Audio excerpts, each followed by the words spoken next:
فلا هادي له ونشهد أن سيدنا وسندنا وحبيبنا ومولانا محمد صلى الله عليه وعلى آله وسلم تسليما كثيرا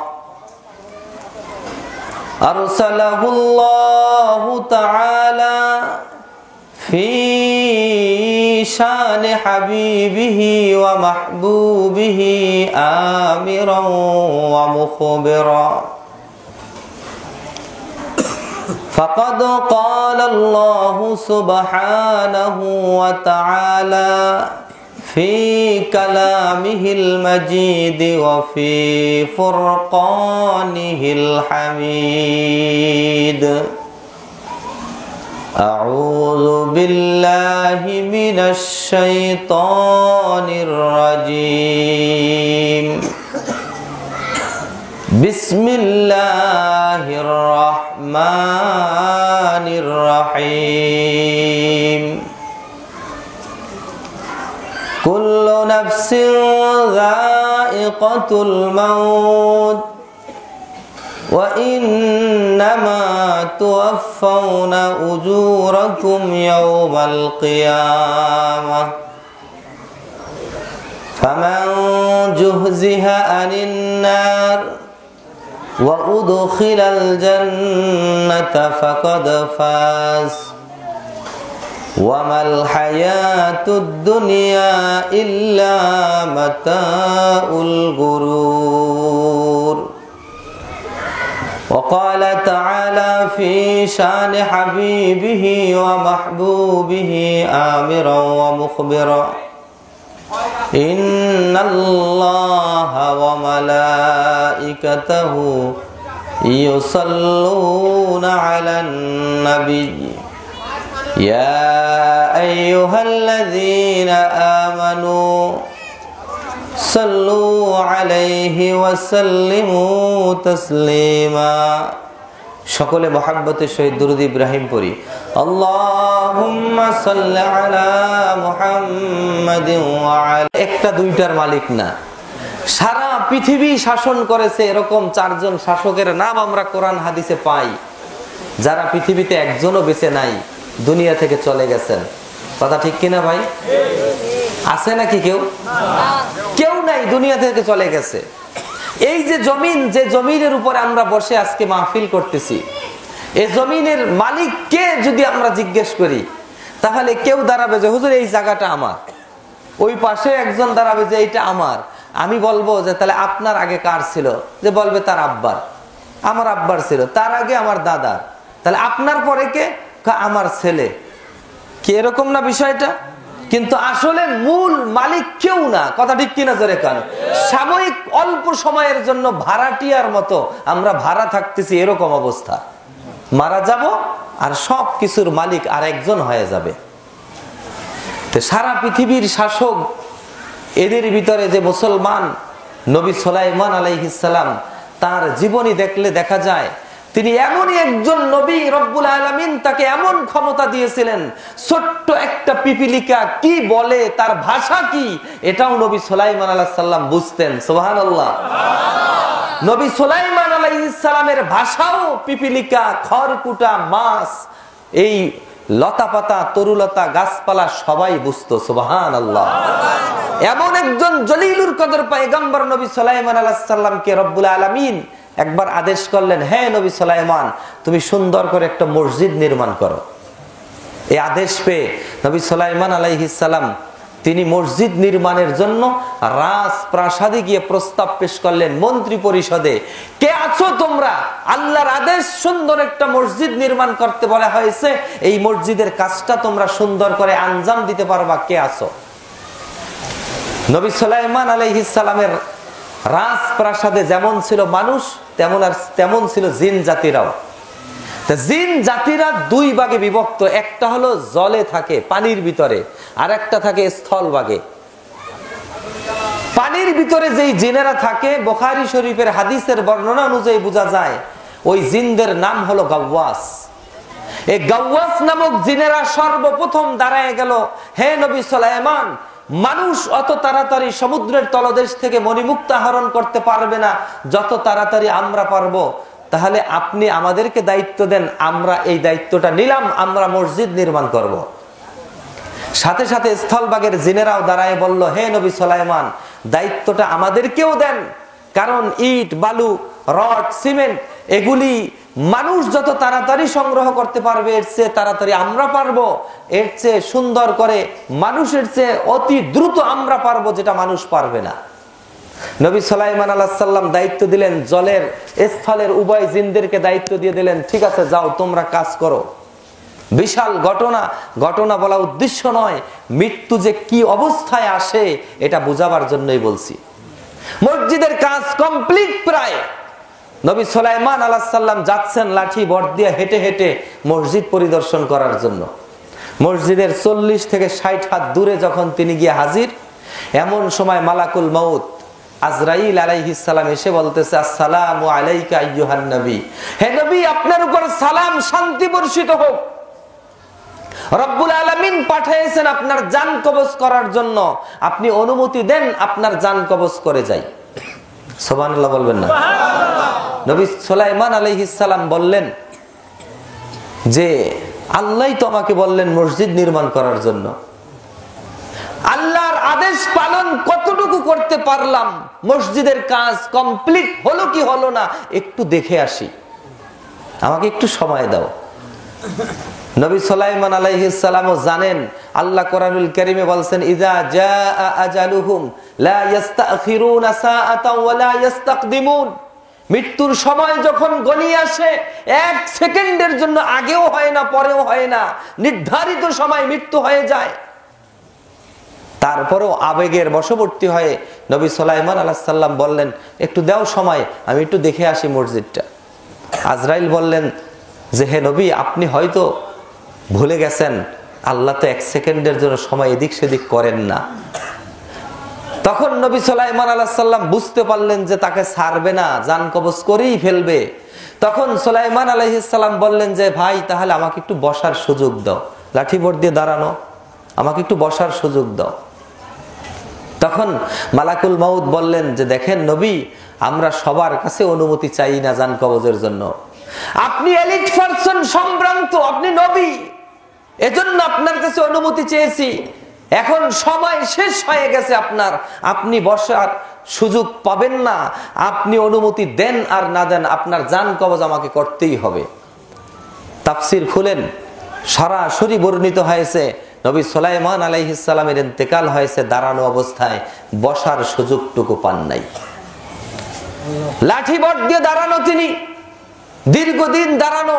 জিনেরা মনে করছে নবী সুলাইমান আলাইহিস সালাম বুঝি দেখতেছেন আমাদেরকে দাঁড়ায় দাঁড়ায়া, তারা দ্রুত কাজ কমপ্লিট করে নবী সুলাইমান আলাইহিস সালামের কাছে যাবেন যে আসেন হুজুর পরিদর্শন করেন, কাজ কমপ্লিট। এমন সময় দেখে দাব্বাতুল আরদ, উই পোকা লাঠির মাথা খেয়ে ফেলেছে, আর লাঠি কাত হয়ে পড়লো। সুলাইমান আলাইহিস সালাম দাঁড়ানো অবস্থা থেকে কাত হয়ে পড়ে গেলেন।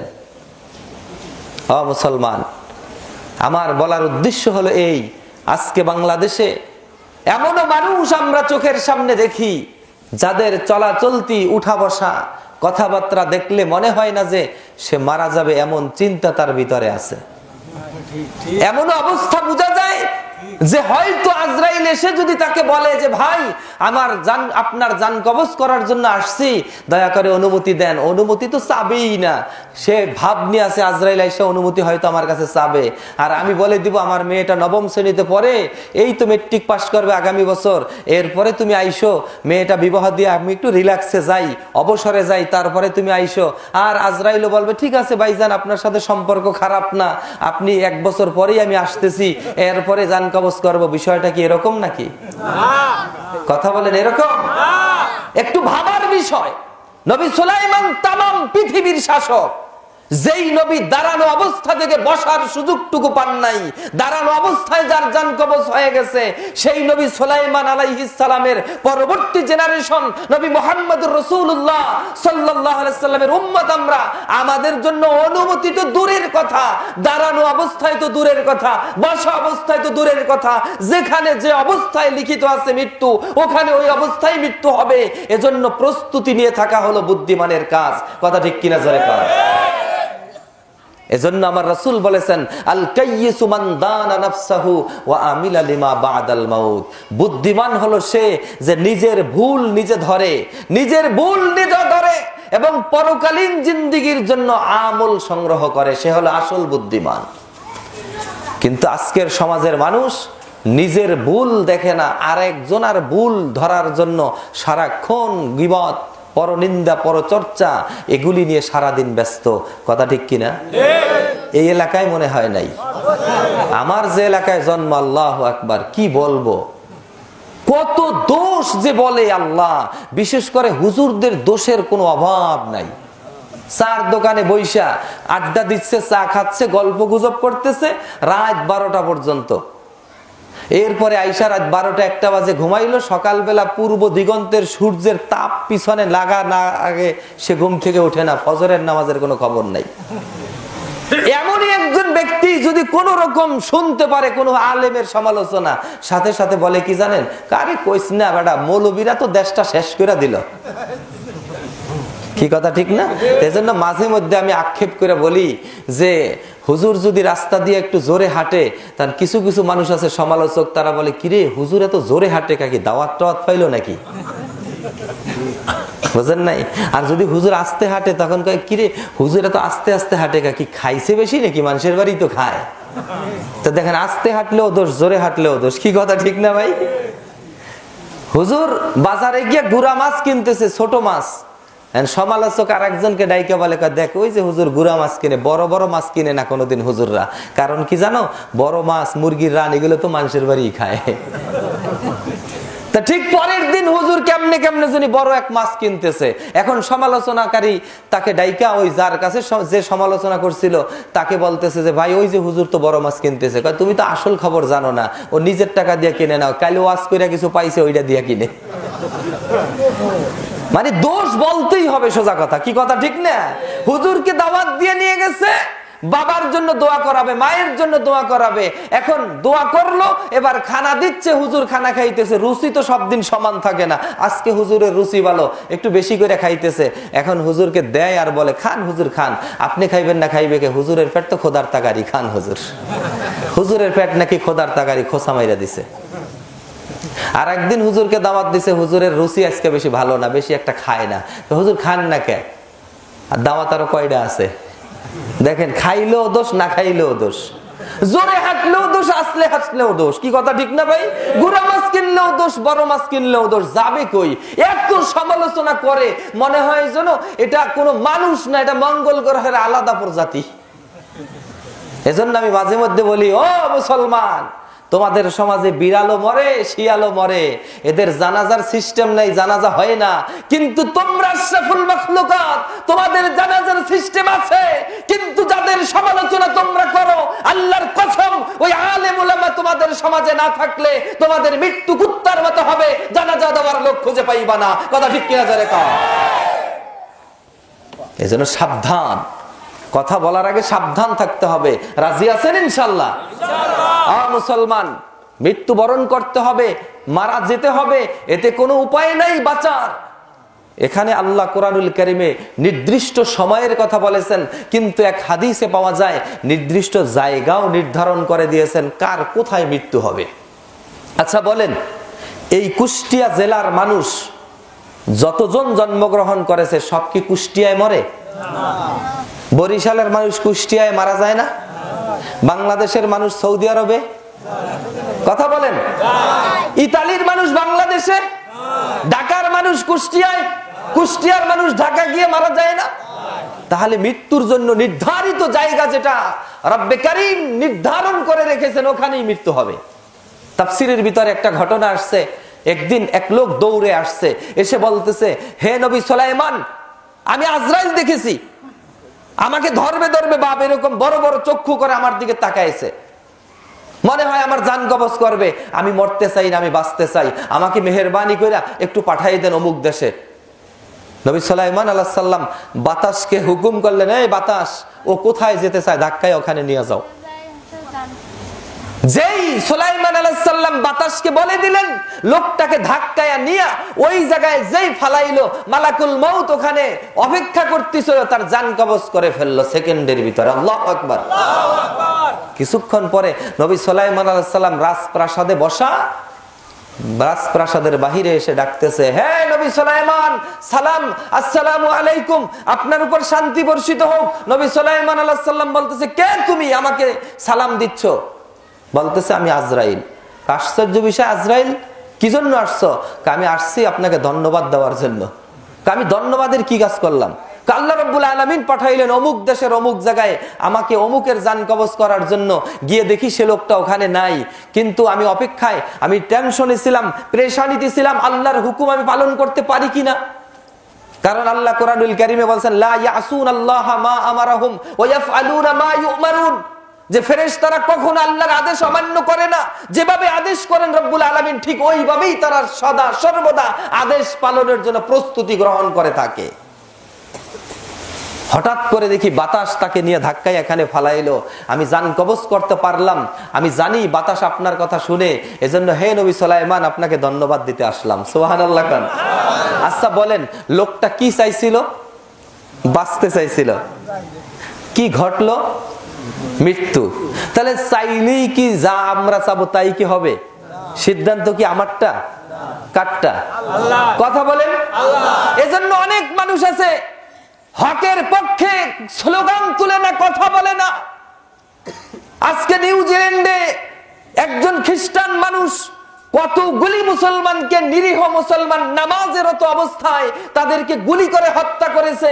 একটা প্রতিবাদ মিছিল হবে, একজন মুসলমানকে ডাকলাম, তখন বলে যে না, রাস্তায় বের হওয়া যাবে না, কারণ যদি পুলিশ গুলি করে তাহলে মারা যাব। তো ও মুসলমান, তুমি মনে রাখবা, তোমার মৃত্যু যদি পুলিশের গুলিতে থাকে, তুমি ঘরের ভিতরে শোয়া থাকবা, তোমার মিছিলে যাওয়া লাগবে না, দেয়াল ছিদ্র হয়ে পুলিশের গুলি তোমার বুকে বিদ্ধ হয়ে তুমি মারা যাবা। কথা ঠিক কিনা জোরে কও। তোমার মৃত্যু যদি পুলিশের গুলিতে না থাকে, রাজপ্রাসাদে নারায়ে তাকবীর স্লোগান দিয়ে বের হবা, গুলি তোমার পাশ দিয়ে চলে যাবে। আল্লাহর কসম, তোমার মৃত্যু যদি লেখা না থাকে, ওখানে মৃত্যু হবে না। কথা ঠিক কিনা জোরে কও। এটা হলো আকীদা। এটা ওই আল্লাহ কি আজও আছেন না নাই? ক্ষমতা কি আগের মতো না একটু কমছে? সুবহানাল্লাহ কইবেন না? আর জোরে কোন সুবহানাল্লাহ। ও মুসলমান, একজন জান্নাতি মানুষ যখন মারা যায়, তখন তার জন্য আসমান, জমিন, গ্রহ, নক্ষত্র সবাই কাঁদে। সুবহানাল্লাহ কইবেন না? একজন কাফের যখন মারা যায়, জাহান্নামী লোক, তার জন্য কেউ কাঁদে না। একই ফ্যামিলির একজন স্বামী আর একজন স্ত্রী, দুজনকে দিয়েই রব্বুল আলামিন ডান বাম, ভালো এবং মন্দ দুইটা দৃষ্টান্ত দিলেন। ফিরআউনের মৃত্যুকে উসিলা করে ঘটনা আল্লাহ রাব্বুল আলামিন রাসূলের কাছে বর্ণনা করতেছেন। বলতে গিয়ে রাব্বুল আলামিন বলতেছেন, ওয়ালাউ তারা ইয ইয়াতাওয়াফাল্লাযীনা কাফারুল মালায়েকা ইয়াদরিবুনা উজুহাহুম ওয়া আদবারহুম। হে রাসূল, আপনি যদি ওই পাপিষ্ঠ নরাদমের মৃত্যুর সময় অবস্থাটা দেখতেন, কি দেখতেন? যে দেখতেন আপনি একজন আর দুজন নয়, লক্ষ লক্ষ, মিলিয়ন বিলিয়ন ফেরেশতা তার কাছে এসে তার মুখের উপরে চোয়ালে পাজরে প্রহার করে তাকে দুর্বল করে দিয়েছে। তারপরে মালাকুল মউত এসে জান কবজ করেছে। আশ্চর্য কথা। তাহলে মালাকুল মউত কি একটা লোকের সাথে পারবে না? তার লক্ষ লক্ষ ফেরেশতা এসে তার চোয়ালে পাজরে প্রহার করা দরকার কি? প্রহার করে দুর্বল করার কারণটা কি? তাহলে দেখেন, একজন মুসলমান মারা যাওয়ার সময় তার কাছে লক্ষ লক্ষ ফেরেশতা এসে সুসংবাদ দেয়, আর একজন কাফের মারা যাওয়ার সময়, একজন জাহান্নামী মারা যাওয়ার সময় তার কাছেও লক্ষ লক্ষ ফেরেশতা আসে।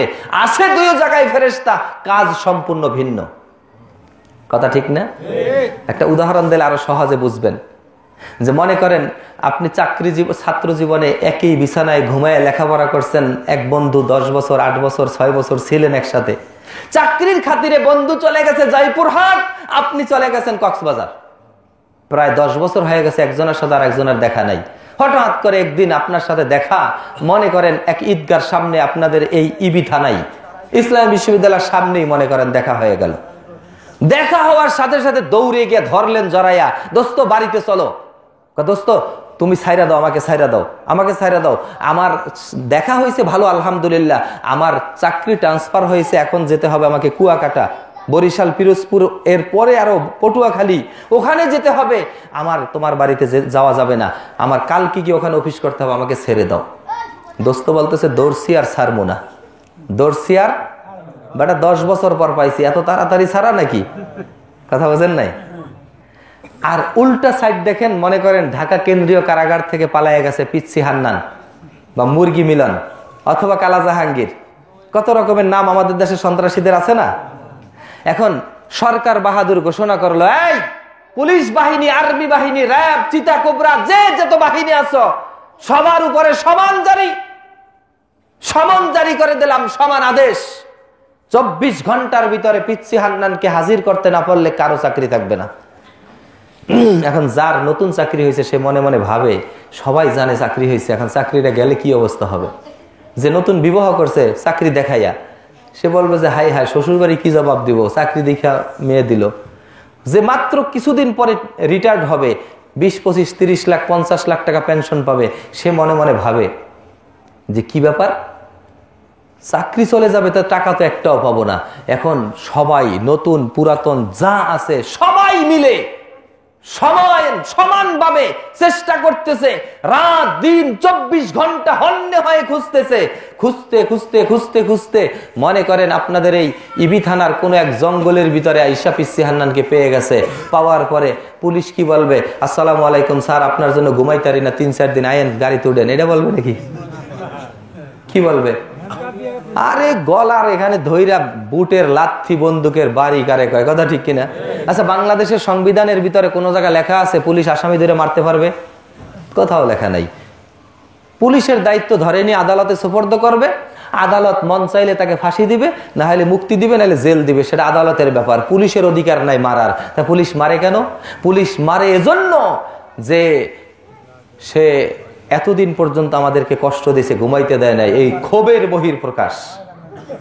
কথা ঠিক কিনা জোরে খান? ঠিক অনুরূপ ভাবে জাহান্নামীকে এসে ফেরেশতারা মারে চোয়ালে পাজরে, এজন্য এসে বলে, আরে বেটা 60 বছরের, 70 বছরের, 30 বছরের হায়াত পাইয়া আল্লাহকে গালি দিছো। There is no God, there is no God, unseen is nothing, যা দেখি না দুই নয়নে তা মানি না গুরুর বচনে, রব বলতে কেউ নাই, এরকম নানান উল্টা পাল্টা কথা বলছেন, বুঝ মজা। কথা ঠিক কিনা জোরে কান?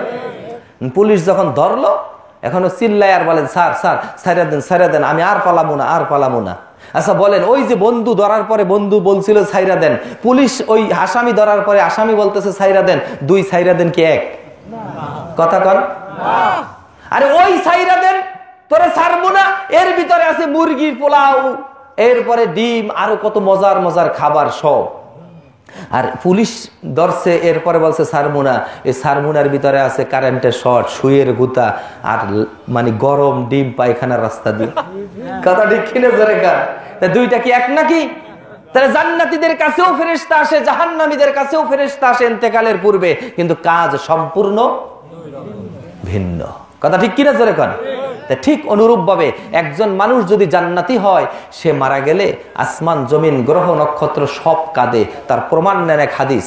আল্লাহ রাসূলের এক প্রিয় সাহাবী সাদ বিন মুআজ রাদিয়াল্লাহু তাআলা আনহু যখন ইন্তেকাল করেছেন, সাদ বিন মুআজ রাদিয়াল্লাহু তাআলা আনহু যখন ইন্তেকাল করেছেন, আমার রাসূল গেলেন তার বাড়িতে, শাহাদাত আঙ্গুলি সাদ বিন মুআজের দিকে ইশারা করে বলতেছেন, হাযা সাআদুন তাহাররাকা লাহুল আরশ ওয়াফুতিহাত লাহু ৭০ আলফুম মিনাল মালাক ওয়াফুতিহাত লাহু আবওয়াবুস সামা। আল্লাহ রাসূল বলতেছেন, এই সেই সাদ, যেই সাদের ইন্তেকালে তাহাররাকা লাহুল আরশ, আল্লাহর আরশ থরথর করে কেঁপে উঠেছে। আল্লাহু আকবার। ওয়াফুতিহাত লাহু আবওয়াবুস সামা, আসমানের সমস্ত রহমত বরকতের দরজা আল্লাহ খুলে দিয়েছেন। আরো আশ্চর্য হবেন, আমার রাসূল বলতেছেন, ওয়া শাহিদাহু ৭০ আলফুম মিনাল মালাক, এই সেই সাদ, যেই সাদের ইন্তেকালে রব্বুল আলামিন একজন আর দুজন নয়, ৭০,০০০ ফেরেশতা তার জানাজায় হাজির করে দিয়েছেন। আল্লাহু আকবার। অথচ তার উল্টা সাইড দেখেন, ফেরাউনের মৃত্যুর পরে তার অবস্থাটা কেমন হয়েছিল এইটা বুঝাতে গিয়ে রব্বুল আলামিন আয়াত নাজিল করে আল্লাহ রাসূলকে বলতেছেন, ফামা বাকাত আলাইহিমুস সামাউ ওয়াল আরদু ওয়ামা কানু মুনজারিন। ফামা বাকাত আলাইহিমুস সামাউ ওয়াল আরদ, তার জন্য আসমান জমিন কেউ কাঁদে নাই, কেউ কাঁদে নাই। এজন্য কোন এক কবি কবিতা লিখেছে বাংলা ভাষায়, প্রথম যেদিন তুমি এসেছিলে ববে, কেঁদেছিলে তুমি একা, হেসেছিল সবে, এমন জীবন তুমি করিবে গঠন, মরণে হাসিবে তুমি, কাঁদিবে ভুবন। কিভাবে? প্রথম যেদিন আমি আসলাম আমি একা কাঁদছি, কিন্তু বাবা হেসেছে ছেলে হইছে, মামা হেসেছে বাগিনা হইছে, দাদা হেসেছে নাতি হইছে। কথা ঠিক কিনা? সবাই হাসছে, খুশি আনন্দ, কিন্তু যে বাচ্চা দুনিয়া আসছে সে কেঁদেছে। কবি বলতেছেন, এমন জীবন তুমি করিবে গঠন, মরণে হাসিবে তুমি, কাঁদিবে ভুবন। মরার সময় হাসতে হাসতে আল্লাহর জান্নাতে তুমি চলে যাইবা। তামাম পৃথিবীর মানুষ চোখের পানি ছেড়ে কাঁদবে আর বলবে, আহা, এমন মানুষ হয় না, একটা ভালো মানুষকে হারালাম। কথা ঠিক? মুসলমান, মৃত্যুবরণ করতে হবে, তাহলে চাই আমরা জান্নাতি মৃত্যু। কথা ঠিক কিনা? জোরে কোন, কে কে চাই জান্নাতি মৃত্যু? হাত তুলে দেখান। সবাই বলেন আল্লাহু আকবার। হাত নামান। মৃত্যুবরণ হয়ে গেছে, এবার কোথায় যাবে ভাই? কবরে। কোথায় যাবে? আপনাদের দেশে মানুষ মারা গেলে কবরে রাখে না? রাখে। কবরে রাখার সময় একটা দোয়া পড়ে। কি পড়ে? বিসমিল্লাহি ওয়া আলা মিল্লাতে রাসূলিল্লাহ। অর্থটা জানেন? অর্থটা হলো এই, আল্লাহর নামে রাসূলের দলে রেখে গেলাম। আচ্ছা, যাকে রাখলেন সে কি আল্লাহর নামে রাসূলের দলে আসিল কিনা, এটা একবার ভাবার বিষয়। কি কথা ঠিক না? আপনি বুঝেন, বোঝার চেষ্টা করেন। আপনি রাইখা আসলেন মরার পরে আল্লাহর নামে রাসূলের দলে, কিন্তু যাকে রাখলেন আপনি আল্লাহর নামে রাসূলের দলে, সে হয়তো এমনও হতে পারে, ভালো খারাপ আছে সব এলাকায়, এমনও হতে পারে কন্ট্রাক্টর ছিল, রাস্তার ইট বালু রড সিমেন্ট যা আছে জনগণেরটা নিজের মনে করে বিল্ডিং বানায় ফেলাইছে। ঠিকানা আছে না? সরকারের টিয়ারের গম, এরা জনগণের ছিল, গরিবের ছিল, এতিমের ছিল, এখন নিজে বড় এতিম সাইজা বিল্ডিং বানায় ফেলাইছে। কি কারণ? হ্যাঁ, সৌদি আরব থেকে 5,000 টন গম মানে খেজুর আসছে রমজান মাসে। প্রত্যেকটা মসজিদ, বাংলাদেশে যতগুলি মসজিদ আছে প্রত্যেকটা মসজিদে কম পক্ষে 4 কেজি করে পাবে, এমন সমবন্টনে খেজুরগুলি এসেছে যদি সঠিকভাবে বন্টন করে। কিন্তু বাংলাদেশের এমনও হাজারো মসজিদ আছে যেখানে একটা খেজুরও যায় নাই, একটা খেজুরও যায় নাই। তাহলে এই খেজুরগুলি খেয়েছে কোন মিসকিনেরা? বোঝেন নাই কথা? মুসলমান, এমন একটা লোককে আপনি গিয়া বিসমিল্লাহি ওয়া আলা মিল্লাতে রাসূলিল্লাহ বলে কবরে রেখে আসলেন। এবার বিবেকের কাছে প্রশ্ন করেন যে আল্লাহ রাসূল এই লোকটাকে নিবেন কিনা? যেই লোকটার সারাটা জীবন একটা স্লোগান আল্লাহ রাসূলের পক্ষে হয় নাই, একটা পোস্টারিং ওয়াল রাইটিং সেমিনার সিম্পোজিয়াম বক্তৃতা নামাজ রোজা হজ যাকাত কোনোটাই আল্লাহ রাসূলের পক্ষে হয় নাই। তার খেয়াল খুশি মতো যেভাবে ইচ্ছা সেভাবে দুনিয়া চালিয়েছে। এখন ও নিজে উঠে নাই রাসূলের দলে, আমি জোর করে দিয়ে আসলে কি হবে? আমার রাসূল নিবে তো? কথা বলেন না, নিবে? হ্যাঁ, এজন্য এ কথা বলার উদ্দেশ্য হলো ভাই, আমিও যাব কবরে, আপনিও যাবেন, কিন্তু ওই সময় আসার আগে আমি আপনি উঠি আল্লাহ রাসূলের তরিকায়। কথা ঠিক কিনা জোরে কর? কোরআনুল কারীমে বলতেছে আল্লাহ, ইয়াউমা ইয়া'আদ্দু যালিমু আলা ইয়াদাইহি ইয়াকুলু ইয়া লাইতানি ইত্তাখাযতু মা'আর রাসূলি সাবিলা। ওই কিয়ামতের ময়দানে জাহান্নাম গর্জন দিবে, মাথার কাছাকাছি সূর্য এসে যাবে। এই প্রচন্ড কঠিন করুণ অবস্থা দেখে আঙ্গুলগুলি কামড়াতে থাকবে আর বলতে থাকবে, হায় আফসোস, আমি যদি রাসূলের আদর্শের উপরে থাকতাম, আহা, আমি যদি রাসূলের তরিকায় থাকতাম, আজকে এই কষ্ট আমার হতো না। তা সেখানে হবে নিষ্ফল আর্তনাদ, এই আর্তনাদের কোনো ফল হবে না। কথা ঠিক কিনা জোরে কোন? মুসলমান, কবর এটা কারো জন্য জান্নাত, কারো জন্য জাহান্নাম। এটা কারো জন্য খুব কঠিন ভয়ানক জায়গা। আমার রাসূল বলতেছেন, যদি জানতো কবর কতটা ভয়ানক, কেউ কবরে কাউকে রাখতো না, আত্মীয় স্বজনকে। এত মারাত্মক ভয়ানক জায়গা। আবার রাসূলের মুখ থেকেই বর্ণিত হাদিস, কবরটা জান্নাতের টুকরা হয়ে যায়। সুবহানাল্লাহ। জলিলুল কদর একজন সাহাবী, খোলাফায়ে রাশিদিনের তৃতীয় খলিফা, নামটা কি ভাই? মাশাআল্লাহ, ওসমান গনি জিন্নুরাইন রাদিয়াল্লাহু তাআলা আনহু। মাঝে মধ্যে আপনাদেরকে একটু স্মরণ থাকার জন্য জিজ্ঞেস করি, মাইন্ড করেন না, মানে যাতে স্মরণ থাকে এজন্য বলি আর কি।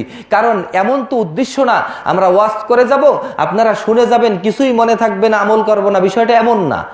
আমরা যা বলবো আপনারা মনে রাখবেন, আমল করবেন, তাহলেই নাজাতের ফয়সালা হবে। কি কথা ঠিক না ভাই? ওসমান গনি জিন্নুরাইন রাদিয়াল্লাহু তাআলা আনহু, তিনি একজন জলিলুল কদর সাহাবী ছিলেন, অত্যন্ত আমলি এবং অত্যন্ত বিনয়ী সাহাবী ছিলেন। আল্লাহ রাসূল বড় ভালোবাসতেন তাকে।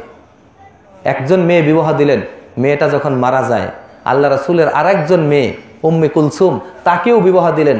ওই মেয়েটাও যখন মারা যায়, আল্লাহ রাসূল বলতেছে লাউকানা বিনতি হাইয়ান, আমার যদি আরেকটা মেয়েও জীবিত থাকতো অবিবাহিতা, তাহলে সেটাও আমি ওসমানের সাথে বিবাহ দিতাম।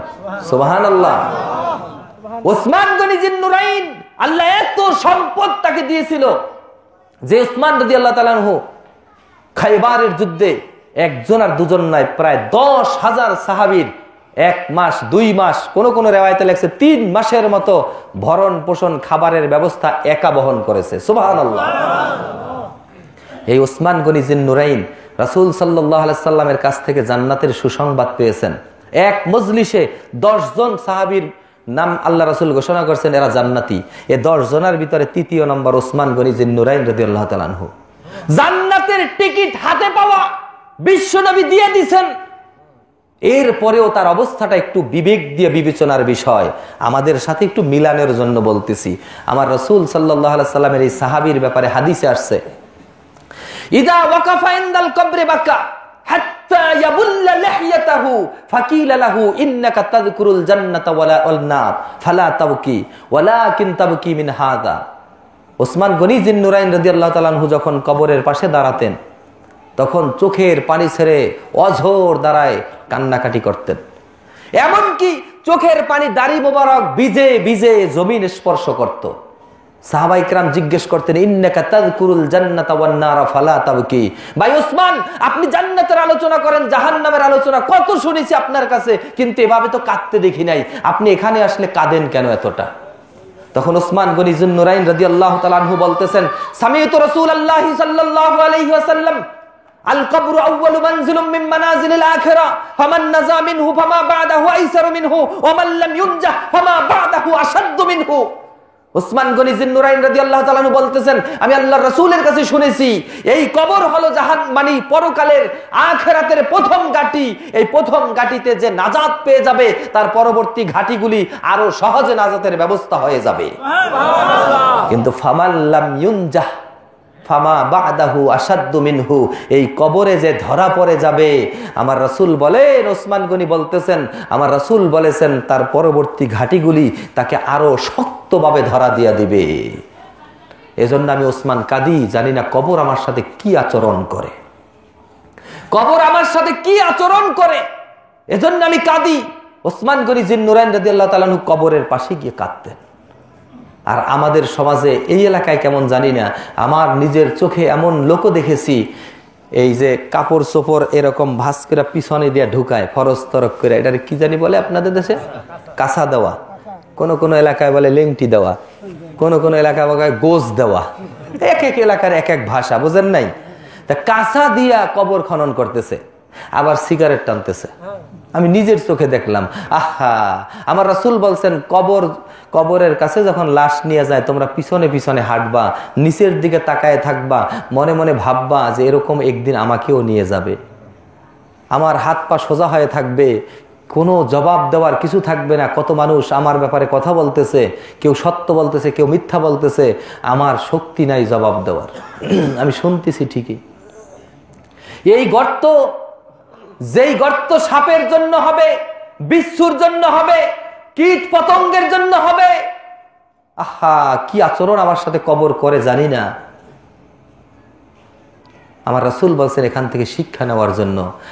কয়জন মানুষ শিক্ষা নেয়? কবর খনন করে উঠে আসার পরে গীবত শুরু, গালাগালি বকাবাজি শুরু, মিথ্যা চগলখুরি শুরু। কি খান আছে না নাই ভাই? আহা, এটা কি শিক্ষা? কথা বলেন, এটা কি শিক্ষা? মুসলমান, কবরে রাখলেন, রেখে আসবেন। এখন যদি লোকটা জান্নাতি হয় তার অবস্থাটা কেমন হবে, জাহান্নামী হলে অবস্থাটা কেমন হবে? আপনি একটা হাদিস শুনেন। হাদিসের ভিতরে আসছে, আমার রাসূল বলেন, ইযা উদখিলাল মাইয়িতুল কবরা মুসতিলাত লাহু শামসু ইনদা গুরুবিহা ফায়াজলিসু ওয়া ইয়ামসাহু আইনাইহি দাউনি উসাল্লি। আমার রাসূল বলতেছেন, কোন ব্যক্তিকে যখন কবরে রাখা হয়, কবরে রাখার পরে যখনই স্বজনরা হেঁটে যাচ্ছে, এমন দ্রুত দুজন ফেরেশতা আসে, এসে তাকে উঠায়া বসায়, আল্লাহর হুকুমে তার ভিতরে রূহ ফুঁকে দেয়, জীবিত করা হয়। এই লোকটা এত দ্রুতই জীবিত করানো হয় লোকটাকে, হাত্তা ইউসমাউ সাউতাল আনাই, ওই স্বজনদের জুতার আওয়াজটাও কবরে বসে শুনতে পায়। আল্লাহু আকবার। কত দ্রুত তাকে জীবিত করানো হয়। জীবিত হয়ে গেল, এবার ফেরেশতা তাকে উঠায়া বসাইল, ঘুম থেকে উঠল, উঠে এরকম ওয়ায়ামসাহু আইনাইহি, চক্ষু মুছতেছে এরকম করে। এমন সময় রব্বুল আলামিন সাইকোলজি ভাবে, মনস্তাত্ত্বিক ভাবে, ইশারা ইঙ্গিতের মাধ্যমে একটা পরীক্ষা নেবেন। তার 3টা প্রশ্ন হবে, ওই 3 প্রশ্নের আগে একটা পরীক্ষা হবে, ছোট্ট পরীক্ষা। সে পরীক্ষাটা কি? হাদিসের ভাষায় মুসতিলাত লাহু শামসু ইনদা গুরুবিহা, সূর্য ডুবে যাওয়ার সময় যে একটা লাল বর্ণ ধারণ করে, ঠিক ওরকম লাল টকটকে একটা সূর্য তার কবরের ভিতরে, তার সামনে আল্লাহ রাব্বুল আলামিন ধরে রাখবেন। ওই সূর্যটা দেখে তার হঠাৎ করে মনে পড়ে যাবে, এ তো আসরের নামাজের টাইম। সুবহানাল্লাহ কান, এ তো আসরের নামাজের সময়। তখন ফেরেশতা জিজ্ঞেস করবে তাকে, মান রব্বুকা, তোমার রবকে? এই কথা বলতে দেরি ওই কবরস্থ ব্যক্তি যদি জান্নাতি হয়, নামাজের কথা স্মরণ করে একটা ধমক দিয়ে বলবে, দাউনি উসাল্লি। আরে মিয়া, তুমি রাখো, নামাজের সময় যাচ্ছে, ওই যে সূর্য ডুবে যাচ্ছে, রবকে বলার সময় আছে, ছাড়ো, আমাকে নামাজ আদায় করার সুযোগ দাও। সুবহানাল্লাহ। বাহ্যিক দৃষ্টিকোণ থেকে বোঝা যায় যে ফেরেশতা দমক শুই না বুঝি চইলা যাইবে, ঠিক না? এরকম না? কিন্তু বিষয়টা হলো এরকম, ফেরেশতা মুস্কি হাসি দিয়া বলবে যে, ও মিয়া, এটা তো আলমে বরজখ, এখানে নামাজ লাগে না। সুবহানাল্লাহ, সুবহানাল্লাহ। আচ্ছা, দুনিয়া দিয়া বুঝেন, একটা লোক 5 ওয়াক্ত নামাজ জামাতের সহিত নামাজ আদায় করে, এরকম একটা লোক যদি দুপুরবেলা খাওয়া দাওয়া কইরা ঘুমায়, আসরের সময় যদি কেউ না ডাকে, হঠাৎ করে সূর্য ডুবে যায়, এরকম সময় যদি ঘুম ভাঙে, যদি লোকটা পাঞ্জাবি গায়ে দেয় বা শার্ট গায়ে দেয় বা গেঞ্জি গায়ে দেয়, যাই গায়ে দেখ, ওইটা হাতে নিয়ে দিবে দৌড়। আহারে আহারে, সূর্য ডুবে যাচ্ছে, এই তো আমার নামাজ যাচ্ছে। পিছন থেকে মা ডাকে, জায়েদ দাঁড়াও, দৌড়াও কেন, শোনো। আর বন্ধু বান্ধব ডাকে, এই জায়েদ দৌড়াও কেন, দাঁড়াও দাঁড়াও, খেলবা না, 4 ছক্কা মারবা না, এরকম করে ডাকাডাকি শুরু করছে। তখন জায়েদ কি বলে, আরে মা রাখো, এই তোমরা দাঁড়াও, একটু পরে আসতেছি, আমার নামাজ যাচ্ছে, নামাজ আদায় করে নেই, তারপরে তোমাদের কথা শুনি। কথা ঠিক কিনা? এরকম লোক আছে না? রাজুলুন কলবুহু মুতাআল্লিকুন ফিল মাসাজিদ, যেই সমস্ত পুরুষ বা নারী যাদের অন্তর ঝুলন্ত থাকে মসজিদের সাথে, এই সমস্ত লোকগুলির ব্যাপারে হাদিসে আসছে, তারা আরশে আজিমের নিচে ময়দানে মাহশারে ছায়ায় জায়গা পাবে। কথা ঠিক? মুসলমান, এমন সময় রব্বুল আলামিন দেখলেন পরীক্ষা করে লোকটা নামাজের সুযোগ চাচ্ছে। ফেরেশতা মুস্কি হাসি দিয়ে বলতেছে, এটা তো আলমে বরজক, এখানে নামাজ লাগে না। কিন্তু ওই সময় আমার আল্লাহ কি বলবেন, এটাও ১৫০০ বছর আগে আল্লাহ কোরআনে বলে দিয়েছেন। রব্বুল আলামিন আরশে আজিমে বসে ডাক দিয়ে বলতেছেন, ও ফেরেশতারা শোনো, ইউসাব্বিতুল্লাহুল্লাযীনা আমানু বিল কওলিস সাবিতি ফিল হায়াতিদ দুনিয়া ওয়া ফিল আখিরাহ। ও ফেরেশতারা, লোকটা যে দিনদার ছিল, নামাজি ছিল, মুত্তাকি ছিল, পরহেজগার ছিল, আমার প্রমাণ হয়ে গেছে, বাকি একটা প্রশ্নের দরকার নাই, বাকি প্রশ্নের জিম্মাদার আমি আল্লাহ হয়ে গেলাম। এ গেল এক হাদিস। দ্বিতীয় নম্বর হাদিসের ভিতরে আসছে, আমার রাসূল বলেন, ইজা উকবিরাল মাইয়িতু ফি কবরিহি, যখন কোন মাইয়িতকে কবরে রাখা হয়, আতানে মালাকানে, 2 জন ফেরেশতা তার কবরে আসে, আইনানে আজরাকানে ওয়া ওয়াজহানে আসওয়াদানে, হাদিসের ভিতরে আসছে, চোখ দুটি থাকবে সবুজ বর্ণের আর চেহারাটা থাকবে কালো বর্ণের। এই আকৃতি নিয়ে 2 জন ফেরেশতা যখন আসবে, এসে তাকে জিজ্ঞেস করবে, মান রব্বুকা, তোমার রবকে? যদি লোকটা মুত্তাকি থাকে, মোমেন থাকে, সে বলবে রব্বি আল্লাহ। রবকে বলেন না সবাই, রবকে? আল্লাহ। রব আল্লাহ। আচ্ছা, এখন আপনি দুনিয়ায় এখন থেকে মুখস্থ করে দেবেন মানে মান রব্বুকা রব্বি আল্লাহ ওমা দীনুকা দীনি আল ইসলাম ওমান হাজার রাসূল আল্লাযী বুইসা ফীকুম হুয়া নবিয়ুনা মুহাম্মদ সাল্লাল্লাহু আলাইহি সাল্লাম, এরকম মুখস্থ করে যাইবেন। নামাজ রোজা হজ যাকাত দান সাদাকা কিছু দরকার নাই, এই প্রশ্ন 3টা মুখস্থ করে যাইবেন। কবরে গেলে 3টা প্রশ্নের জবাব দেওয়া যাবে তো? ও মুখস্থ থাকার কথা নাকি? ও কখন ভুলা যাবে খবরও নাই, কথা ঠিক কিনা জোরে কান। আর যদি সত্যিকারে মুমিন থাকে, রব্বে কারীম স্বয়ংক্রিয়ভাবে তোমার জবান থেকে জবাব বের করে দিবেন, কথা ঠিক কিনা জোরে বলো। এজন্য প্রশ্ন মুখস্থ করা লাগে না, এটা রব্বুল আলামিন তোমাকে স্বয়ংক্রিয় আরবি ডিভাইস তোমার ব্রেনের ভিতরে ঢুকাই দিবে। আরবি ভাষা জীবনেও পড়ো নাই, আরবি বলা শুরু করে দিবা তুমি। আমাদের এই কামেলের ছাত্ররা অনেক সময় আমাদেরকে ফোন করে যে স্যার ভাই ভাই কি জিজ্ঞেস করবে, তা আমরা মাঝে মধ্যে বলি যে কি যে জিগাইবে আমরাও জানি না, ভাইবার প্রশ্নের কোনো আগাগোড়া নাই। কি কথা ঠিক কিনা? আগাগোড়া আছে। এক ছেলে ঢুকছে, ঢোকার পরে সালাম দিয়ে বসলো, জিজ্ঞেস করলো যে তোমার নাম কি? বলতেছে আমার নাম মুজাম্মেল। সূরাতুল মুজাম্মেল আছে না কোরআনে? আছে। পড়ো তো দেখি। পড়া শুরু করছে, যাও শেষ, ভাইবা শেষ। আর একজন ঢুকছে, মেয়ে, নাম কি? মারিয়াম। মারিয়াম কার নাম? ঈসা আলাইহিস সালামের মার নাম। যাও শেষ, ভাইবা। বোঝেন নাই কথা? আর একজন ঢুকছে ভিতরে, ঢোকার পরে জি তোমার নাম কি? রনি মিয়া। রনি মিয়ার অর্থ কি? আর বলতে পারে না। এটা হুজুর আরবি নাম না। তাহলে তুমি এটা কি নাম রাখলা? নাম কি আমি রাখছি নাকি আমার বাবাই রাখছে? এই সময় তো আমি ছোট আছিলাম। ওই সময় কি আছিলাম? ছোট ছিলাম, আমি তো রাখি নাই। এখন এরপরে বলতেছে তাহলে তুমি নাম এই চেঞ্জ করার জন্য বুঝ হওয়ার পরে চেষ্টা করছো? তো বলছে যে না, চেষ্টা করি নাই। তাহলে তো তোমার চেষ্টা করা দরকার ছিল। এভাবে মোটামুটি বিভিন্ন প্রশ্ন এখান থেকে জায়গা ওখান থেকে জায়গা এরকম করতে করতে 15-20 মিনিট চলে গেছে। তাহলে বলেন এই 3-4 জনের ভাইবা কি সমান সময় হয়েছে? কথা বলেন, সমান হয়েছে? একজনের 10 মিনিট চলে গেছে, আর একজনের 2 সেকেন্ডে শেষ। ঠিক অনুরূপভাবে রব্বুল আলামিন কবরের ভিতরে সকলকে সমানভাবে রাখবেন না। নির্দিষ্ট সময়ে ঢুকবে ঠিকই, 1 সেকেন্ডের ভিতরের জন্য কারো কবর জান্নাতের টুকরা হয়ে যাবে, কারো কবর জাহান্নামের গর্ত হয়ে যাবে। কথা ঠিক কিনা জোরে কর। তার প্রমাণ নেন এই হাদিস থেকে। জিজ্ঞেস করবে মান রব্বুকা, রবকে? বলবে রব্বি আল্লাহ। ওমা দীনুকা, তোমার দিন কি? দীনি আল ইসলাম। ওমান হাদার রাজুল আল্লাযী বুইসা ফীকুম, আল্লাহ রাসূলকে দেখায় প্রশ্ন করবে এই ব্যক্তি কে যাকে তোমাদের কাছে প্রেরণ করা হয়েছিল? তখন লোকটা বলবে হুয়া নবিয়ুনা মুহাম্মদ সাল্লাল্লাহু আলাইহি সাল্লাম। 3টা প্রশ্নের জবাব যখন হয়ে গেছে, আর সে আজিমে বসে রব্বুল আলামিন ডাক দিয়ে কি বলবেন তাও 1500 বছর আগে হাদিসে আসছে, আমার রাসূল বলেছেন। আল্লাহ রাব্বুল আলামিন ডাক দিয়ে বলবেন আন সাদাকা আব্দি, আমার বান্দা সত্য বলেছে। ও ফেরেশতারা, সেকেন্ডারি নয়, হাফরিশুহু মিনাল জান্নাহ ওয়ালবিসুহু মিনাল জান্নাহ ওয়াফতাহু লাহু বাবান ইলাল জান্নাহ। ও ফেরেশতা, দেরি না করে জান্নাতের একটা বিছানা তার কবরের ভিতরে বিছায়া দাও। সুবহানাল্লাহ। জান্নাতের একটা পোশাক তার শরীরে পরায়ে দাও। জান্নাতের একটা দরজা তার কবরের দিকে খুলে দাও। আল্লাহু আকবার। এখন বলেন, বৃষ্টির দিনে যদি কাউকে কবর দেওয়ার জন্য খনন করা হয়, পিছন নিচ থেকে পানি উঠে ওঠে না? বিশেষ করে নদীমাতৃক এলাকায় খুব বেশি হয়। এটা এই এলাকায়ও হয়। বাটি দিয়ে সেচ দেয়, বালু দেয়, তারপরও কাদামাটি যায় না। এখন অনেকে বলে যে আহা, বাবাই তো কোনোদিন টাইলস ছাড়া ঘরে থাকে নাই, এসি ছাড়া থাকতে পারে নাই, জাজিম ছাড়া ঘুমাইতে পারে নাই, এখন এই কাদামাটির ভিতরে বাবাকে শোয়াই দেবো, একটু আফসোস করে। বুঝেন নাই কথা? অনেক আছে ভণ্ড, ওরা ওই কবরের উপরে বাতি জ্বালাই দেয়, ভিতরে অন্ধকার যাতে দূর হয় আর কি। বুঝেন নাই? আচ্ছা, উপরের বাতির আলো ভিতরে যায়, এ কি মাথা খারাপ টারাপ নাকি? আমি বুঝি না কিচ্ছু। কথা কি কইছি বুঝতে পারছেন?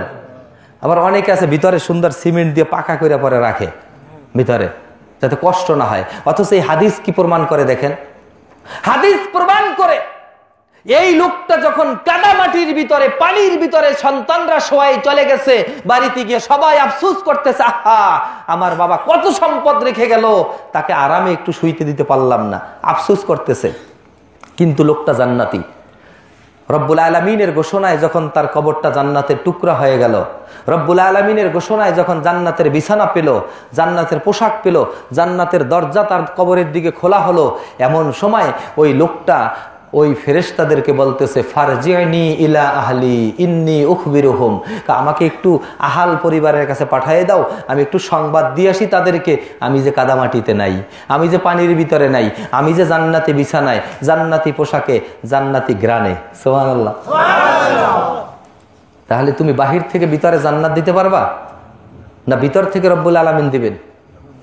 বোঝেন না এই কথা? এই জন্য মাঝে মধ্যে আমি উদাহরণ দেই যে কারো ঘরের দক্ষিণ সাইডে যদি মুরগির ফার্ম থাকে আর নিজে যদি দক্ষিণ সাইডের জানালা খুলে, তাহলে আতরের ঘেরান আসবে নাকি? কিসের ঘেরান আসবে? বোঝেন নাই কথা? ঠিক অনুরূপ ভাবে কবরের ভিতরে যদি জান্নাতের দরজা খুলে দেওয়া হয় কবরের দিকে, আপনি আরামে জান্নাতের ঘ্রাণে ঘ্রাণে ঘুমাইতেছেন। সুবহানাল্লাহ, সুবহানাল্লাহ।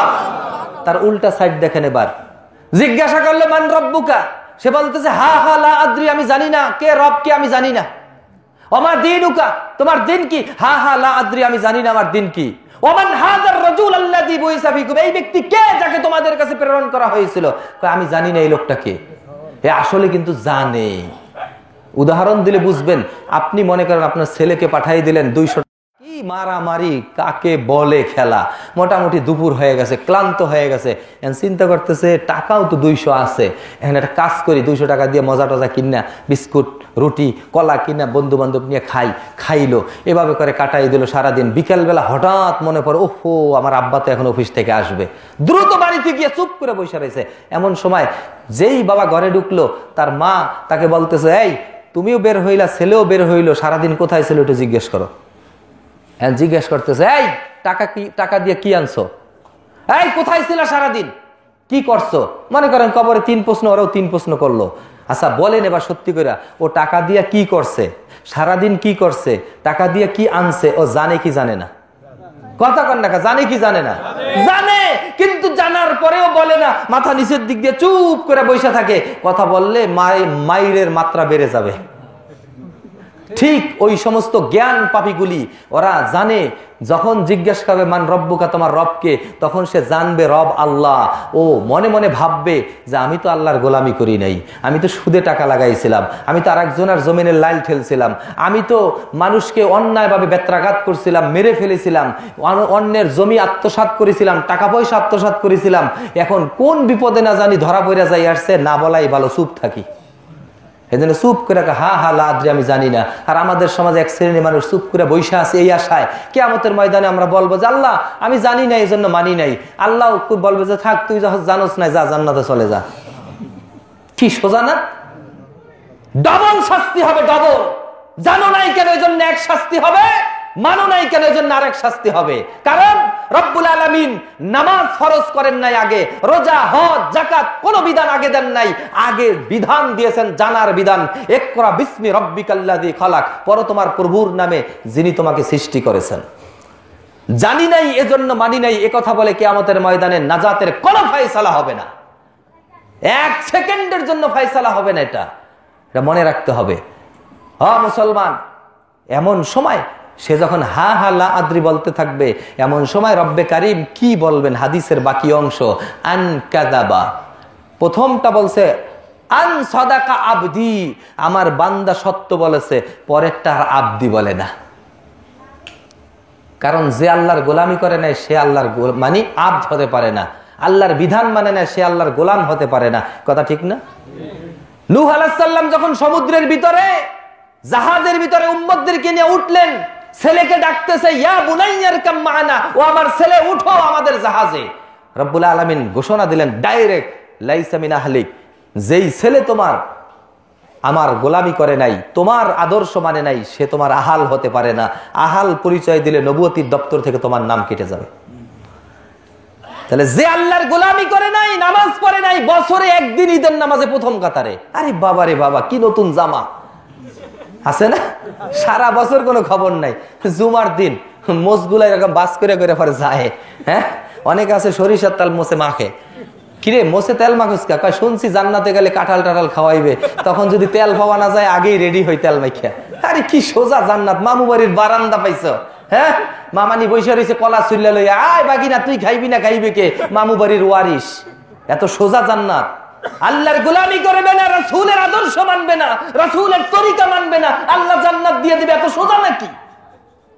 হ্যাঁ মুসলমান, মনে রাখতে হবে ওই সময় রব্বুল আলামিন কঠোর হয়ে বলবেন, যখন তে বারবার বলবে লা হা হা লা আদ্রি, তখন রব্বুল আলামিন ডাইরেক্ট ঘোষণা দিবেন ফেরেশতাদেরকে, আন কাযাবা, সে মিথ্যা বলেছে, সে জানতো রবকে, সে জানতো দিন কি, সে জানতো এই ব্যক্তিকে, জানার পরে না জানার ভান ধরতেছে। ও ফেরেশতারা, দেরি নয়, ফাফরিশুহু মিনান নার ওয়ালবিসুহু মিনান নার ওয়াফতাহু লাহু বাবান ইলান নার, জাহান্নামের একটা বিছানা বিছাও তার পিঠের নিচে, জাহান্নামের একটা পোশাক পরাই দাও, জাহান্নামের একটা দরজা তার কবরের দিকে খুলে দাও। নাউজুবিল্লাহ। জাহান্নাম হয়ে গেল কবর, ওই ব্যক্তির জন্য হয়ে গেল জান্নাত, এই ব্যক্তির জন্য হয়ে গেল কি জাহান্নাম। এখন আমাদের দেশের কিছু কবিরা কবিতা লিখে, এক নাস্তিক কবি কবিতা লিখেছে যে নগদ যা পাও হাত পেতে নাও, বাকির খাতায় শূন্য থাক, দূরের বাদ্য শুনে কি লাভ, মাঝখানে যে বেজায় ফাঁক। তা আমি যখন আলেমে পড়ি ইন্টারমিডিয়েট লেভেলে, তখন আমাদের যিনি বাংলা টিচার ছিলেন, তিনি ছিলেন ঢাকা বিশ্ববিদ্যালয় থেকে বাংলা নিয়ে পাশ করা, অনেক জ্ঞানী ছিল, স্যারও খুব ভদ্র ছিল। এখন সচিব আছে, সচিব, পরবর্তীতে বিসিএস করে চলে গেছেন ওই লাইনে। তা স্যারকে আমি জিজ্ঞেস করলাম, স্যার এই কবিতা দিয়ে কি বুঝাইলেন লেখক, একটু বলেন তো আমাকে।